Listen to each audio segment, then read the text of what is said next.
Right, hey guys, how we doing? Back another video from Totally Not Mark. Now, I'm sorry, I didn't check this out earlier. I thought that Mark's Egghead reviews was going to be two parts. And I've been trying to catch up to the end of Egghead so that when I come around to checking out episode 2, which I thought was the final bit, I'll be up to date. And then I seen part three's gone up, which finishes it. So I was like, oh, so I had a quick check. And I'm up to date with this episode, if you know what I mean. And then I'm still trying to catch up to the end of Egghead. Then I'll check out part 3, so we can check out part 2. We can see what Mark thought about this bit, wherever it goes up to. I do think I am up to date with where this goes up to, so let's get into it. From the moment I began Egghead, I was cautiously optimistic. Yeah, I had a bit of a slow approach to it. And not because something felt off. In fact, I described its beginning as refreshingly traditional last week. I was joyous over getting the crew back together for another exciting adventure. However, as the story continued, battles unfolded, and a mystery was established, that cautious concern within me transformed into something far more serious. I began to think to myself, is One Piece's ending going to fall flat? With all of these complicated protagonists, antagonists, rivals, supporting players, and villains all circulating the pages of One Piece's story, with all of their own independent stories going on that need to be resolved, how could Oda possibly craft a satisfying ending worthy of One Piece by writing an arc with the same structure as all the others as we approach the finish line? When so many other incredible and complicated stories have crumbled beneath the weight of their own ambition, unable to resolve or address the countless narrative threads they introduced, how could Oda possibly tie all of these threads together when others in similar positions have yielded disastrous results? I'll tell you how. Because I am wrong. Egghead isn't traditional. In fact, Egghead is unlike anything this story has ever done before. Wow! What is this tune? This arc isn't about Luffy or the Straw Hats. This arc, in addition to reconfiguring and solidifying the New World Order, simultaneously attempts to establish the final order upon which the endgame of One Piece is set. Garb's moment where that was so cool. And it's cool, again, I'll say it, the last one, I'm manga only, so it's really cool to see the clips and see how they animated it and everything To play out. through this review. Concerned with the stories of Kaido, Big Mom, or the minor players of Wano, Egghead has positioned Luffy as an illustrious Emperor of the Sea. And while this is cool, okay, very cool, on a narrative level, it effectively enables Oda to dramatically and, most importantly, narratively narrow the focus of this story. No longer do we have to concern ourselves with the lesser conflicts of the wider world directly. The exhaustively broad scope of One Piece's world is now instead compartmentalized and represented by several elite central figures for Luffy to interact with. Entities that are deeply tied to his past, his central themes, the ultimate conclusion of this story, and most vitally at this juncture, entities that can tie up the loose ends of several plot threads, all the while Luffy deals with the world government. This approach primes all storylines for eventual convergence, expertly communicating that as much as One Piece has been Luffy's story, the final prize is still very much all to play for. You could even say it's winner takes all. Yeah. Ooh. Yeah.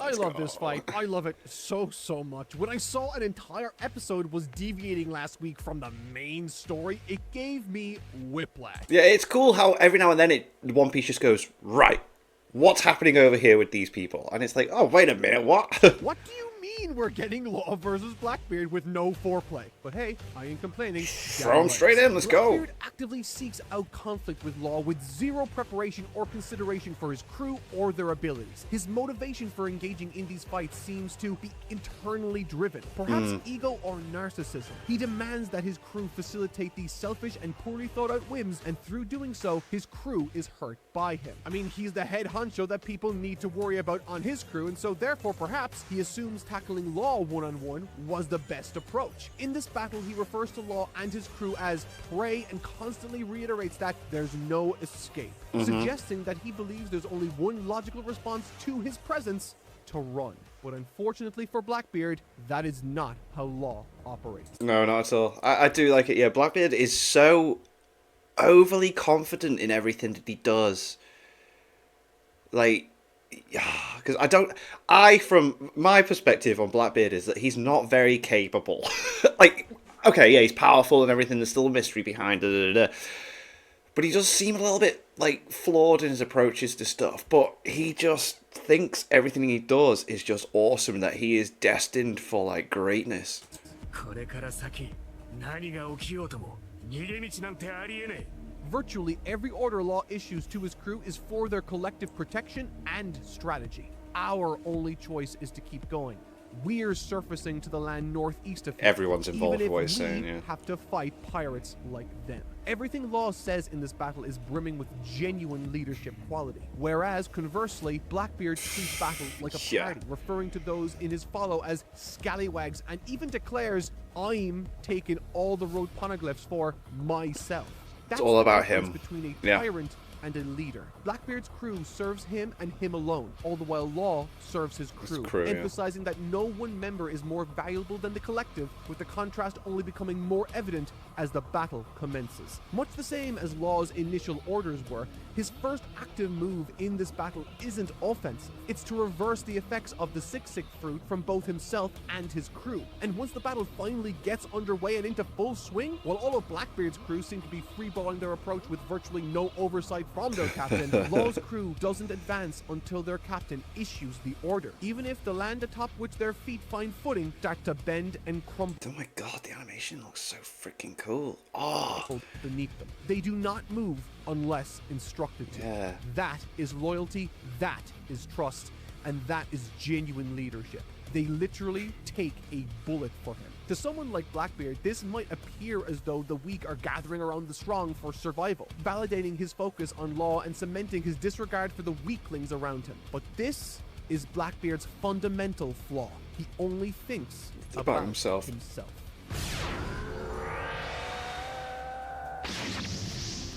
It isn't until Law issues the order does he actively focus his efforts on attack. This is what Blackbeard wants. He wants to see how Law measures up to him. Everything is about his dream, his goals, his treasure. And the most telling part of all is as soon as things start to go against his way, his first response is to blame his crew. Quote, "Nobody told me he could do that." Yeah, so it's like, where was the intel? Like, this can't be my fault that he's doing this against me. Like, I am incredible. Like, well, yeah. He says this right after witnessing Stronger getting sliced in half and as Doc Q falls to a possibly watery grave. There's zero consideration for others, and the worst part is, even his crew sees that for what it is. まったく考えもなく突っ込むから Everything about his crew's approach seems to serve as whatever it is he haphazardly decides to do at a moment's notice. However, through this single-minded and ego-driven approach, Blackbeard reveals his greatest weakness. Through only focusing on attack and certain the natural response to those That weaknesses, just looks so sick. Oh my god, that's just so cool. Ah! to prevent him is to run away. I mean, after all, his entire crew reflects the strength value here. Having scoured the globe in search of the strongest devil fruit abilities, they have formed a team that is all but invincible. Demigods that strike fear into the hearts of those they prey upon, but Law and his crew are not prey. The very quality that makes Blackbeard's pirates fearsome has become the target which Law's crew hopes to exploit. Now left totally uncontested and virtually defenseless thanks to their captain's inconsiderate approach, I don't know what's worse, the fact that Blackbeard's carelessness caused this, or the fact that he doesn't seem to care one way or the other. Because for Blackbeard, victory is seldomly more complicated than raising his left hand. In that instant, the tides shift, and the Heart Pirates are facing annihilation. It's at this point the consequences of such a defeat become apparent. Law's op-op fruit is powerful and valuable. Perhaps Teach wants it for himself. Yeah, I kind of got that vibe as well, that he's testing it out to see what it does, so that when he takes it, he kind of understands what, how it works.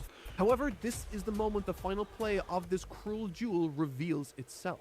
Unable to move, Law is saved thanks to the heroic actions of Bepo. Yeah, and this was weird because they were like, wait a minute, there's no moon. How's he Erupting doing from the that? verge of death with a final gambit that is as successful as it is short, he is unable to save his crew. All Beppo can do is carry his captain away from danger. As Law drifts in and out of consciousness, he utters the first sentence in this entire battle where his focus seems to be on himself and himself alone. I cannot leave my crew behind. In that moment, Law assumes all the responsibility from Beppo's choice. Up until the final moments of the Heart Pirates, their captain Trafalgar Law's devotion and love for them did not waver once. The Damn. Heart Pirates have been defeated. Defeated, yeah, man. And game players. Cool, yeah. Out. Shanks, man. Yeah. Yeah. Kid coming up against... It's like, wow, we're just doing all this. When it dawned on me that Shanks was an Elbaf and Kid was heading straight towards him, completely unflinching and eager for conflict, mind you, it became clear that, despite different circumstances, analyzing this battle closely would offer equally insightful nuggets for me to enjoy. So, what exactly is Oda trying to show us here in this battle between Shanks and Kid? Well, interestingly, despite Shanks being a fellow Emperor of the Sea, this confrontation couldn't present him in a more starkly different light from Blackbeard. Without even speaking, Shanks' relationship with his crew, fleet, and allies communicates more about his character than any monologue ever could. Blackbeard's crew is intimate but immensely powerful. Defined by ruthless individualistic strength, Shanks' allies, meanwhile, are numerous yet comparatively weaker. We don't really know that, maybe. Film red makes things confusing. I haven't... Right, not seen it, so... Emphasizing unity and collective strength over raw individual power. What's immediately striking here, though, is Kid's antagonistic stance, sharply contrasted by Shanks' attempt to offer him a chance to reconsider. Now, condescending as that may initially sound, it genuinely comes from concern. Not only to spare Kid's dreams, but to also prevent Elbaf from suffering collateral damages. The build-up to this confrontation itself further emphasizes this difference between them. While Law and Blackbeard clearly recognize the strategic importance of defeating one another, Kid and Shanks both appear somewhat distracted, albeit in very different ways. Sorry, the music in the background sounds like a song that I listen to, and I think it's a cover of, Oh, it's really bugging me. Kid arrogantly looks past Shanks, believing his opponent's identity is irrelevant as he intends to I think it's a Chevelle song. crush anyone who stands before him. All the while Shanks is caught up wondering about a recent irregularity he can't quite make sense of. Why didn't Blackbeard go to Wano? Now that's an interesting question, but that doesn't matter because within Shanks' contemplative state, a certain mechanical menace quickly snaps him to attention. Bam! Yo! Holy shit! Like, I'm not exaggerating when I say this, but in that moment, with Shanks seemingly caught off guard, I genuinely thought we were witnessing the toppling of the old world order as we knew it. I mean, how could I not? I literally just saw Kid sink about 8 of Shanks' ships in mere seconds. The sheer destructive power was electrifying and chilling into and of itself, but the consequences of such a victory here would literally shake the story's foundations. Well, yeah, Shanks is one of the Emperors. It's like, oh. However, this isn't the end of Shanks' story. In fact, it's quite the opposite. It's a demonstration of the very power that's seen him to where he is today and the philosophy that's guided him there. You see, right before the attack, Shanks delivered this line, and I quote, "Don't underestimate how fast youngsters grow up." This, I believe, is the fundamental difference between Shanks and Blackbeard. Blackbeard obsesses about himself and his future, while Shanks is genuinely invested in the potential of others. Even those who directly challenge and threaten him from younger generations. But make no mistake, this does not mean Shanks can't keep his own eyes fixed firmly on the future. Thanks to his advanced observation hockey, Shanks foresees Kid's devastating attack and acts accordingly, brilliantly saving his fleet from obliteration. Experiencing this future sight alongside Shanks not only showcases his extraordinary strength, but also validates Kid's lethal potential in a weird way. Yeah, like it shows us what he could have done in that moment. It's like, okay, whoa. It's a narrative masterstroke that grants both characters respect without undermining either one of them. It's a challenging feat to pull off, especially given how brutally the encounter ends. Delivering a single, decisive strike, Shanks single-handedly annihilates Kid's ship and brings the battle to a thunderous, if not quick, conclusion, underlining the immense gap in both power and the approach taken between these two pirates. The Giants! I love seeing these guys back. Oh my god, it's so cool.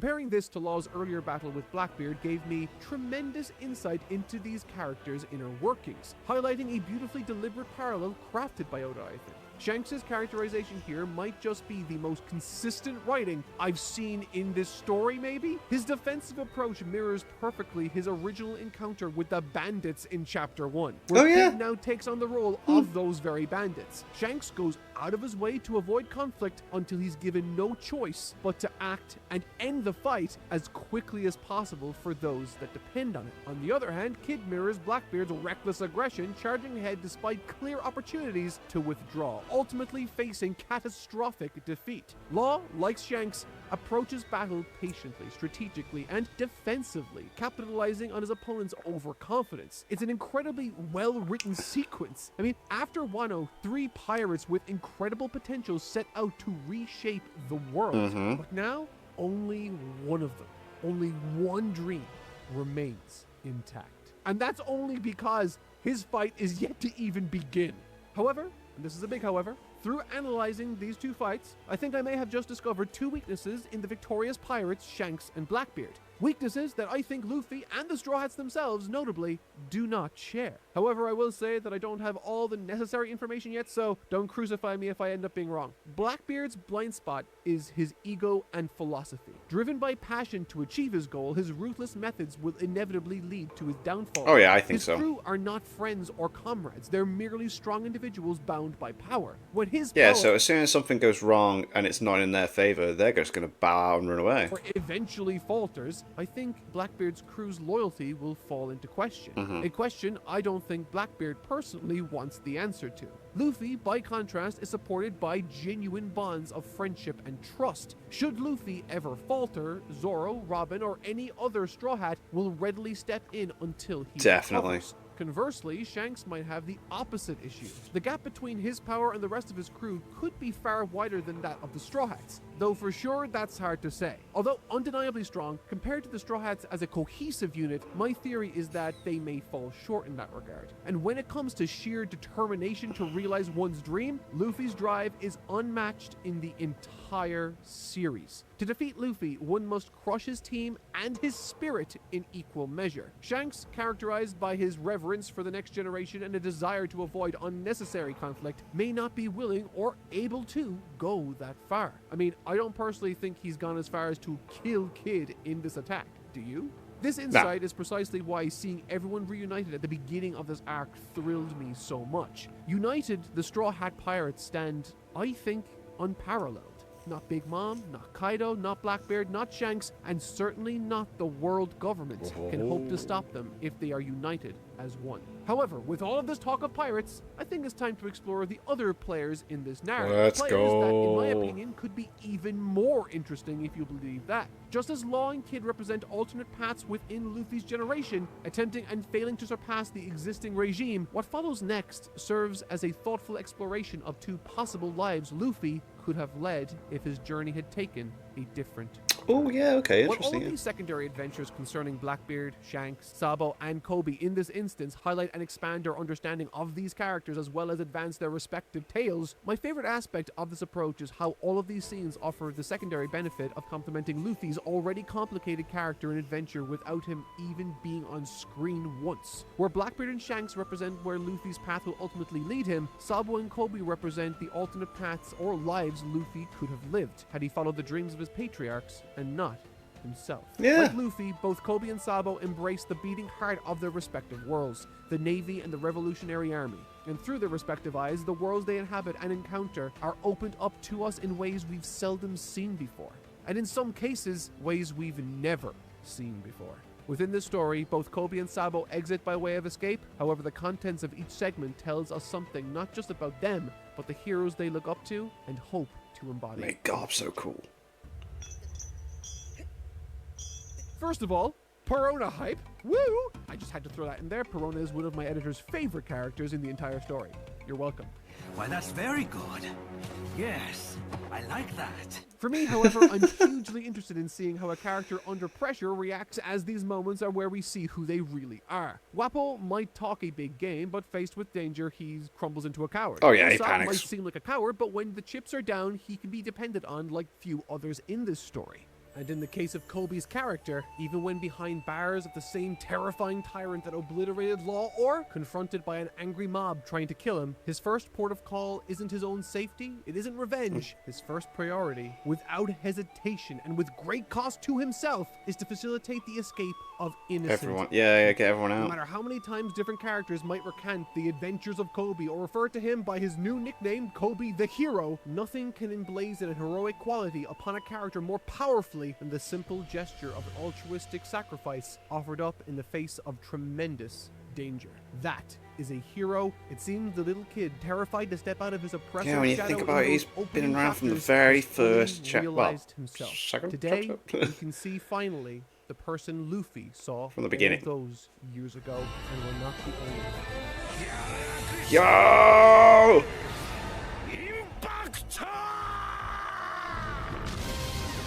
Holy crap. I've always found Garp to be a fascinating and conflicted character. His ideals are righteous, he's a powerful hero to all Marines, and his dedication to fostering the next generation is to be admired. Holding a deep respect for Kobe and the potential he holds for the Navy's future, these are all terrific qualities one normally sees in a hero. But just like any other great character worth exploring, it isn't long before the elements of poison start to emerge from beneath the cracks of his aging facade. He helped to raise Luffy and Ace when their parents abandoned them, but entirely rejected their respective paths due to the flags they eventually flew. He stands for the righteous ideals of protection against great evils, to uphold peace in the face of the world's horrors, and yet he allowed Ace to die and almost lost Luffy in the process, all because he made a vow to protect Marineford. You might ask, what kind of man could do this? How can he be behind so much of this story's good while simultaneously being responsible for some of the most heartless actions in the entire series? Well, for the exact same reasons Kobe wanted to join the Marines in the first place. From the first arc we meet Kobe, we are shown everything we need to know about him, particularly in the moment he mentions Captain Morgan's name. People around him shudder in fear, and some even run away, leading us to question why he was roaming free while someone like Zoro was strung up. The purpose, of course, for all of this is to highlight the moral complexity of One Piece's world. With the evil Captain Morgan representing everything Kobe thought he wanted to be, it places Kobe into a difficult position. Does he abandon his dream or pursue it regardless of the difficulty? Keep going, The beauty buddy. of this Keep scene going. being that we all know what he would choose to do. After vowing never to bow down to tyrants ever again, Kobe enlists not because he thinks the Navy is a flawless bastion of paragon and hope, but because he wishes to stand up for the ideals he wants it to have. This, I think, is where Kobe shares the most in common with Garp. To him, the Navy represents something important. It's a bastion of hope and peace for the world and its people. And through his decades of tireless service to that institution, he became an heroic figure for all Marines and people around the world to look up to and aspire to be. If during Marineford that symbol were to become a traitor, it's easy to see where Garp's mind might wander to. Would the world lose faith in the Navy? Would the world suddenly start to plunge into chaos? Whether you agree with him or not, it's a terrible situation to find yourself within. And I think that's why Garp risks everything here to save Kobe, because he isn't burdened like he is. All alone, Kobe was the only man with the strength of character necessary to stand before Mate, Kanye yeah, and say, Marineford. that's enough. It is a thunderously powerful moment that's brimming with the same passion he and Luffy shared in their adventure's beginnings. Because to this new generation, the world they grew up in has never been black and white or good versus evil. It's never been as simple as family or not family. For the likes of Kobe and Luffy, it's never been pirate versus marine. It's quite simply right versus wrong. 別れちゃうけどな。ずっと友達だ。 While all of Kobe's peers might express jealousy towards Garp's blatant favoritism of him, it is that lone trait, that strength of character, to stand up for the Navy's ideals that makes Kobe the single most important component of the Navy's future.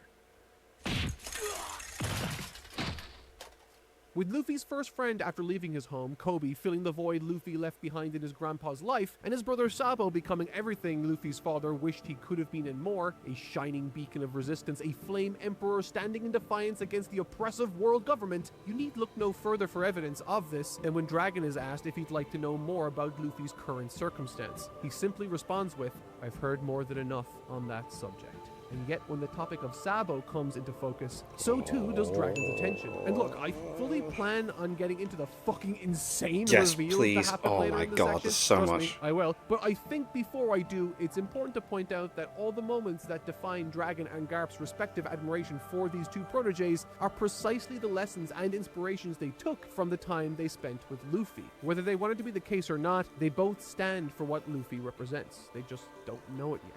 The lead up to what eventually follows this is as I anticipated it largely. Sabo spearheads an attack alongside his forces on the holy land of Marijoa. The primary reason behind Sabo's mission, of course, is to free Kuma from his tortured bonds. Please, for the love of God, stop hitting him. We all know he's Yeah, like Kuma, man, such a depressing backstory. It's like, poor guy. succeeds in this venture, but that is far from the most interesting element of this mission, and it is here King Cobra of Alabasta rejoins the story, and most interestingly, he calls a meeting with the 5 elders in the name of getting answers to a couple of questions he recently uncovered. Oh my God, what a conversation this was. This was insane.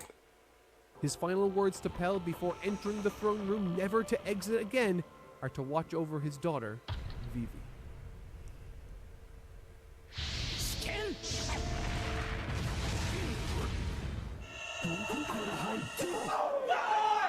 But who gives a shit about all that educational mumbo jumbo? I do. I care deeply about it, so please. Now it's time for the main event! After thousands of chapters and episodes, after decades of only getting breadcrumbs to satiate our curiosity, Sabo and Cobra, these Giga Chads, help to expose the for what it truly is. Not a symbol of humility, but of totalitarianism. And worst of all, someone sits on it. Get off the That's right, it's time we finally get around to talking about Emu substantially. No, not the fucking bird. The guy, the girl maybe? Honestly, don't the more know. of this emu I we don't see, know. the more they start to look like a little girl. Am I crazy? I can't be the only one to see this, right? Like, imagine Robin as a child wearing a comically large crown, wearing a veil. I don't know. That's what I see. Her eyes are the same shape as Robin's and Vivi's too, so that might tell us something. With that said, they also appear to be a shapeless shadow monster that consumes all, so that could very well discredit everything I just said. My brain is honestly fried after all this juicy information. You know what it reminds me of? Recently, we seen Thunderbolts? Have we seen Thunderbolts? Have we seen it? We're going to talk about it. We're going to talk about Thunderbolts. Like the Void. You know, when Sentry turns into the Void. Reminds me of the Void. Absorbed, and it will There we take go. some time to fully synthesize. But did I hear all of that right? Vivi's I really liked Thunderbolts as well. a fucking celestial dragon? I think I'm going to be sick. Okay, no, actually no. That's bad mark. Bad mark. The whole point of One Piece and the mistakes characters like Garp and Dragon are making is to emphasize and drive home the message that neither your race, your passion, or your job determine the quality of who you are. It is what you do with the powers you have and the limits on those powers you set that determines your quality. What an incredibly important and thematically resonant revelation. But more specifically on the topic of Emu, one of the coolest creative choices I thought in this entire sequence was to have Emu voluntarily reveal themselves as soon as Cobra asked too many questions. Like Yeah. of Emu showing up for Cobra to see in the flesh, that was the signal to all 5 dragons in the room and to us sitting on the edge of our seats at home that Cobra's fate was sealed. Yeah, he's going to die.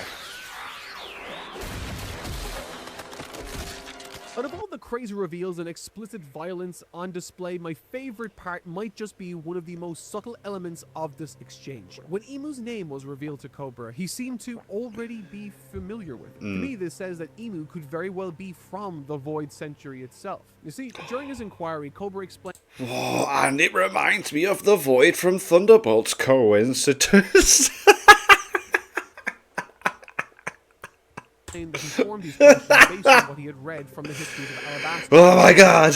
100 years. Now, this is a hunch, of course, but perhaps Emu's name is featured in that history book to some capacity. Perhaps he's a timeless, shapeless creature that sits at the nucleus of this entire mystery. And perhaps the information contained in the libraries of Alabasta could shed some light on further specifics concerning their origin. It would explain the old-fashioned way with which Emu chooses to speak too. And look, okay, there's a lot to unpack here concerning this exchange and this subsequent action Oh, from Emu. yeah. Because he did not like what Cobra had to say here concerning his ancestors' lineage, even going as far as to question whether or not these troublesome poneglyphs name were of accident D. or something intentional. This is what leads to that infamous letter exiting Cobra's mouth and, the subsequent shish kebab. As it happens, the D, or Will of D, is effectively the big fat middle finger to Emu. So Yeah. much so that upon learning that even these poneglyphs were released onto the world from someone brandishing the Will of D, it served as a breaking point for him. Anyone with any association to that letter must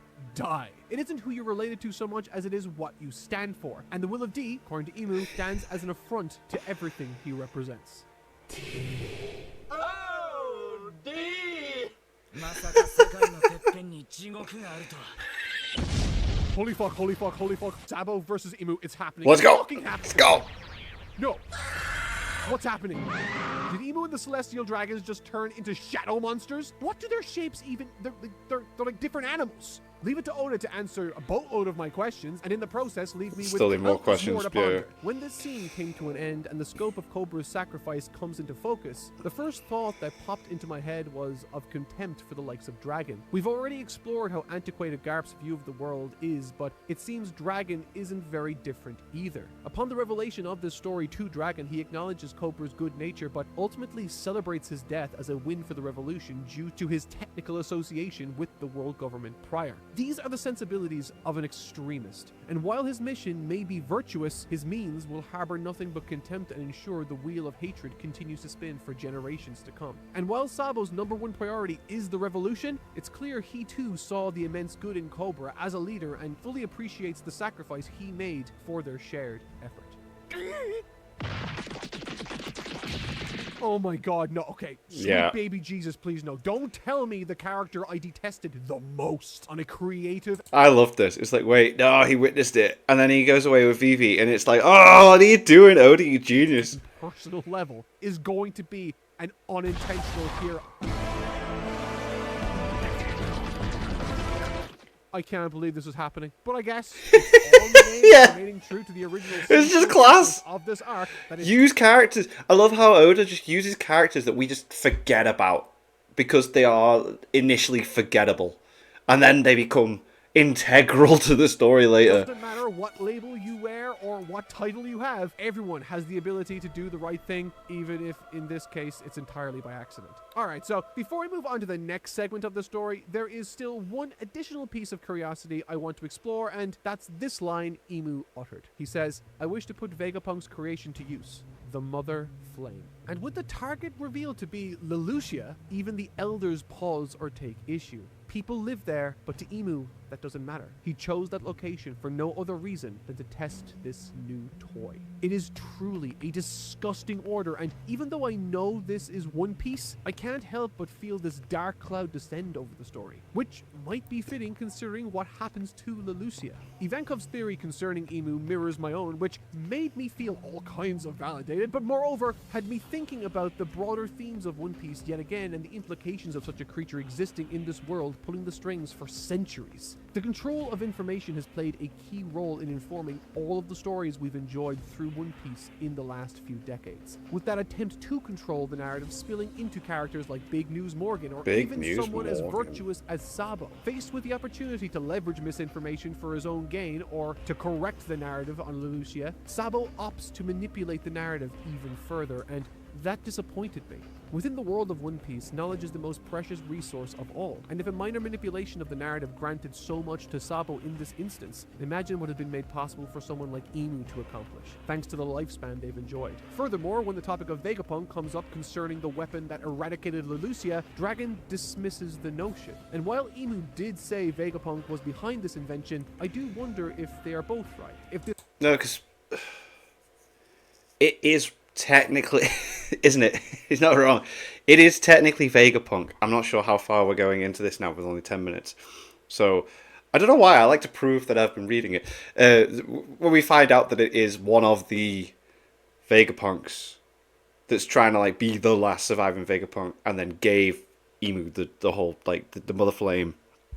Yeah, not wrong. It is technically Vegapunk that does give them that.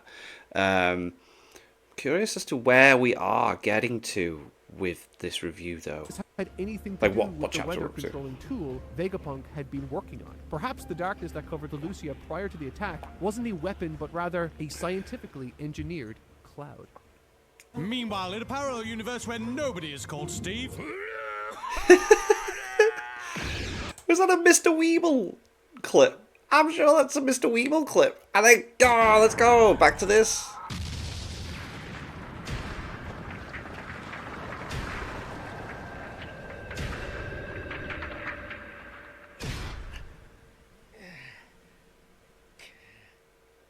In this ensuing fight, the symbolism of Garp using pirates as shields and throwing their flaming cadavers at other pirates Whoa. isn't exactly subtle. He doesn't deem these individuals worthy of moral consideration, and yet no matter how hard he hits them, that same phantom from his past stands across, staring at him, reminding him that the kid he once pegged as the future of the Navy could choose to take this path. And to make matters worse, the very virtues he so closely guards within Kobe opened that young boy up to certain death. Mate. 俺を弟子にしてくれ Oh, I forgot what happens to Garp. Oh, yeah. Oh, god damn. Yeah, it's just like, oh, we'll get to it. We'll get to it. Oh, god damn, this is so epic. In One Piece, villains' backstories, motivations, they are very rarely simple or shallow, and as Aokiji continues to press Garp in the name of Blackbeard's pirates, an uncomfortable truth comes into focus. Just like Luffy, Aokiji represents a protege Garp lost to the world of the pirates. Garp's first attack against him serves to communicate his feelings exactly. To Garp, one trait is more precious than strength, potential, or skill, and that trait is the courage to stand by the ideals you swore to uphold even in your darkest moments. But as we peek into the history of Aokiji and his time spent with Garp, we learn that what appeared to be cut and dry is far more complicated. His disillusionment didn't arrive due to his defeat from Akainu, it was what that defeat meant for the future of the Navy. Horrified by the fate after befalling the likes of Ohara, Aokiji questioned what the Navy even stood for anymore. A totally rational stance, by the way. Meanwhile, all Garp can do is condemn his son and eventually his grandchild for defecting from his preferred path. Narrow-minded and frustrated, all Garp is left to look at is Aokiji with pride. Living proof that his way can still produce someone worthy of the Navy's ideals, and yet here he is, embodying the antithesis of what he thinks he stands for. The contents of Kobe's flashbacks to his time spent learning under Garp are honestly brilliant. We get a sense of who both of these men are, what they stand for, and most importantly, how they handle pressure. There's one specific scene where Garp is down, and all Kobe can do is watch as the island kills everyone he ever tried to save. Unable to make sense of anything, Kobe is about to crumble until he hears Garp's words, "If anyone can save him, it's you guys." I love this because it points a finger not to one individual but a new generation. Yeah. An idea that Garp can stand behind. Yeah, because that's what I feel like we're trying to do, isn't it? It's like obviously it can't be easy. There has to be a struggle. There has to be like, so Kid and Law have both been defeated, but not everyone's gonna lose. We just got to keep going. That's why we got Kobe here. We got Sabo doing it all. Obviously Luffy as well.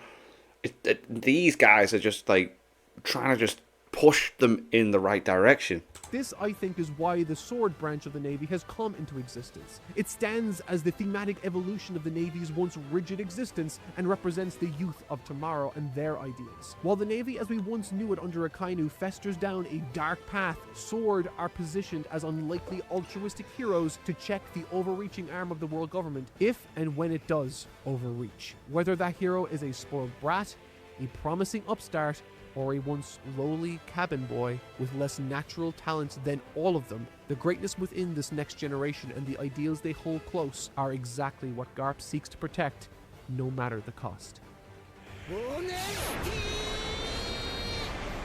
Wow. Oh my god, that looks so sick. What? Whoa! Let's go. In the end, Garp's final lesson is a practical demonstration of his first. Save the youngsters and leave the old man behind. Protect the future and live on. What an incredible legacy. Oh, that's interesting, because I'm sure in the manga... Oh, it's in the other room. That he's got all the ice, but then he's got the sword sticking out of him as well. I didn't see that in the clip there. I don't know if maybe they just removed it or that, but yeah, I thought it was just like, whoa, 'cause he's just like there with the ice, but then the sword is also sticking out of him as well. It's like, whoa. Oh, and here we go. Here's the... As is commonly the case, Oda pivots this story to an even more fantastical angle, all through clever misdirection. Our reintroduction to this plotline initially seems familiar, picking up right where we left off, receiving York's demands through the perspective of the villains. Safety assurances, celestial dragon status, blah blah blah blah blah. However, after the cavalcade of action, drama, and tension we've just enjoyed through characters like Sabo, Kobe, and Kid, returning to Egghead initially, to me at least, felt like slamming on the narrative brakes, so to speak. Yeah, a little bit. Which isn't nearly as fun. But thankfully, was this fun. pacing shift is entirely by design. Oda wants us to feel just as shocked as the elders when the Straw Hats invariably reveal their hand.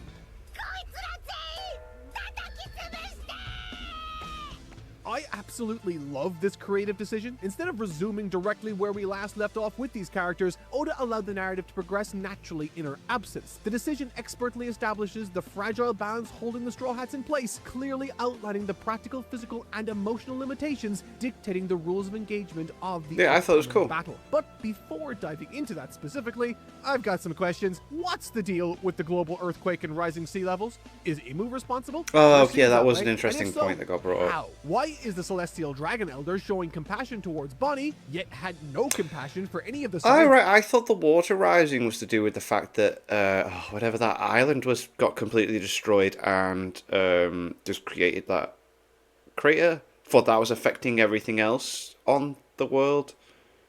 That's what I thought. Just fleeing the island. Even while he was outlining the mission's core objectives, he specifically states that aside from York, Punk Records, and the power plant, everything else is expendable, signaling that in addition to human lives being insignificant, so too are all the CP agents. Honestly, the whole thing just makes my head hurt. But once their hand is eventually revealed and Luffy grabs the snailophone, his humorous attempt to bargaining actually betrays something fundamental about him, something that I think is rather important to discuss right now. And it's something I've realized sets him apart from nearly every other character in this story. He is honest. Completely so. Oh yeah, Luffy's always been completely honest. Like, that's what...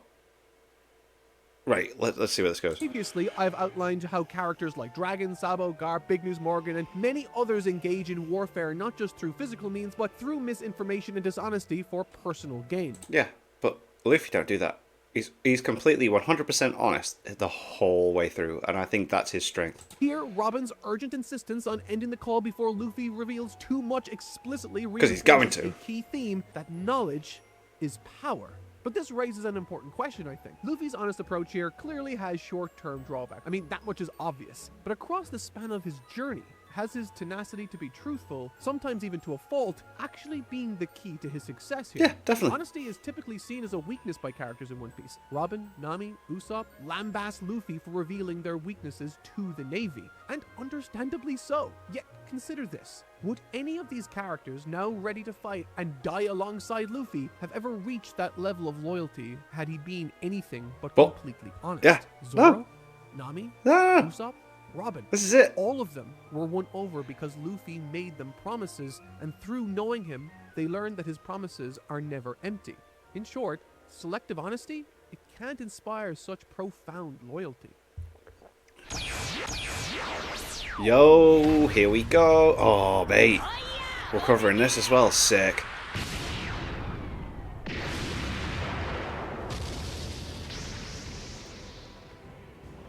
Kizaru's involvement in the story carries, I think, significant weight that I had initially not considered. The specific nature of his Devil Fruit ability allows him easy penetration Straight of in, Egghead's barrier. yeah. However, and here's where these crucial rules of engagement come into play, two factors restrain him. One personal and one practical. Personally, Kizaru wishes to honor his history with Sentomaru, and practically speaking, as soon as he breaches the barrier, his subordinates become vulnerable to attack from pacifistas and sea beasts. Casualties would then therefore be inevitable. These limitations and consequences are exactly what makes battles in One Piece so Yo, exciting. well, it's so Yet good. for me, me, the most compelling aspect of Kizaru's impending clash with the Straw Hats, his presence now threatens to tip the delicate balance of mutual cooperation within this floating fortress.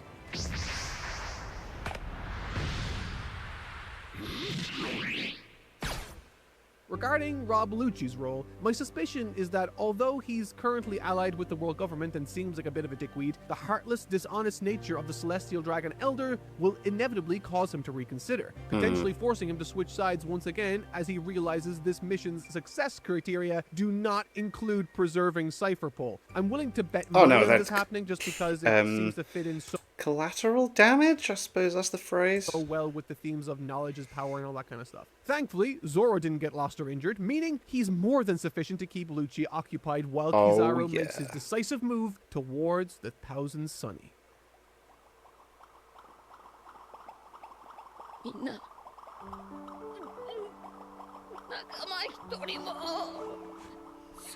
Damn, flashback here.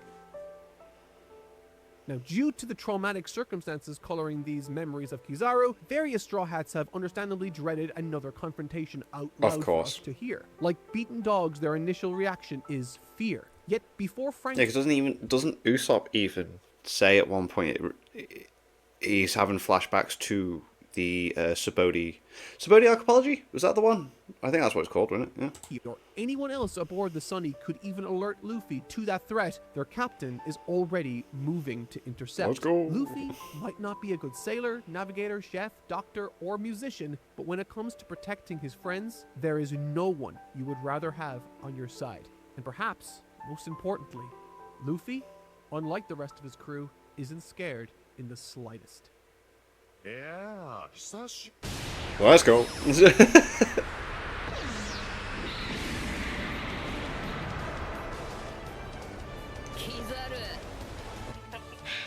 うちの人なら大丈夫よ。坊やたちの100倍強いから。俺たちは2年前の100倍強えぞ。 Hell yeah, they are. Oh shit, okay. That cliffhanger sucks. So tune in next week when I catch up with the anime, and with a spoiler warning somewhere in the video, I will alert you all to when we then cut over to the manga only material. I will hopefully finish it next week, so see you then. Right, I see. Oh, right, so the anime isn't completely up to date then. But interesting. So I think I've got 25 more chapters to read. That's where I'm up to now. So that is literally where I'm up to. That is madness. I was worried it was going to go a little bit further then. That's where I'm up to. Wow. That is just like, I was like, please kind of stop right there, because I don't want to know what happens next. But that's class. That's cool. So that is where I am up to with the manga. That is sick. So it'll probably be like next week sometime. I'm trying to chill on uploads. I'm going to do like one every day this week, and then I'm chilling. There's an explanation. I've got a big announcement coming out. I got something really important to tell you guys. Like something really, really, really important. But I need to like have it like proper locked down when it's happening proper and everything. You're going to notice like changes and stuff real soon. I'll probably do a live stream explaining everything as well, because it's just like it's a really, really big part of my life that has literally just happened. Like it's epic, it's peak, like it's like the biggest thing that's happened to me in my life. But I want to let you all know when I've got it all freaking slick down. Anyway, class, next week I'll try and get up to date with finishing Egghead, and we'll watch that part of, yeah. Thanks for watching.